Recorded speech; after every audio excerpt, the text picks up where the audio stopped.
A former reality television star is making waves on the West Coast. The world was introduced to Spencer Pratt on The Hills some 20 years ago.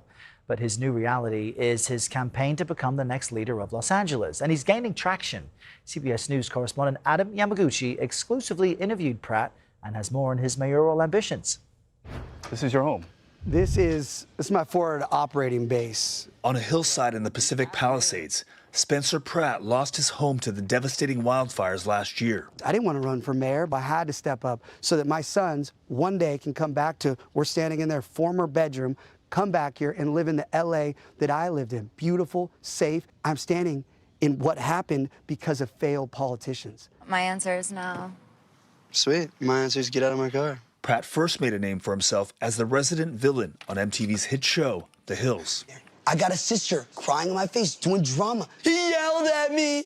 But the 42-year-old former reality star, who has no political experience, is now a main character in the Los Angeles mayoral race. Why should voters believe that you, who don't have any experience in that realm, can actually be the solution? I may not have the experience, but I have the common sense to say, this is not working. They let my home burn down. I know what the consequences of failed leadership are. The race for LA mayor. On Wednesday, Pratt shared the stage with incumbent Mayor Karen Bass and Councilmember Nithya Raman with competing thoughts over public safety and homelessness. For the first time, we've had a reduction of homelessness 2 years in a row because of policies that I have put in place. Let's actually build out a real system that can get as many people indoors as possible. These people do not want a bed. They want fentanyl or super meth. Melanie Mason is Politico's California bureau chief. It's going to be a hard road to convince a very blue city like LA to take a chance on not only a novice politician, but somebody who has pretty much aligned himself with Donald Trump and with Republicans. It seems that the odds are stacked against you. Yeah, thankfully, all my supporters in Los Angeles are Democrats. I just want to fix our streets, get the lights on. I want people to feel safe. They don't have to live in the mess they've created where you live. Pratt is this creature of the modern media environment. He knows exactly how to grab attention online. This is where Mayor Bass lives. You notice something? But back in his trailer, Pratt says he's nothing but real.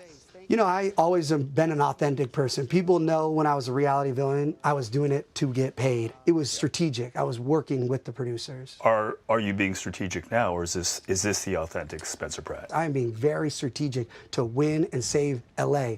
But no, there's no strategy when you're standing in an Airstream on your burnout town. You can't fake that. There's no bit to that.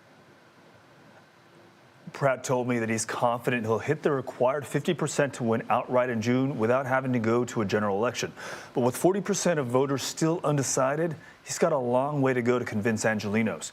Now, it's also worth noting that LA is about to have several major moments on the global stage. You've got the World Cup this summer, Super Bowl 61 next year, and the Summer Olympics in 2028. So the winner of this race will be seen all around the world for years to come. Errol? All right, Adam, thank you very much.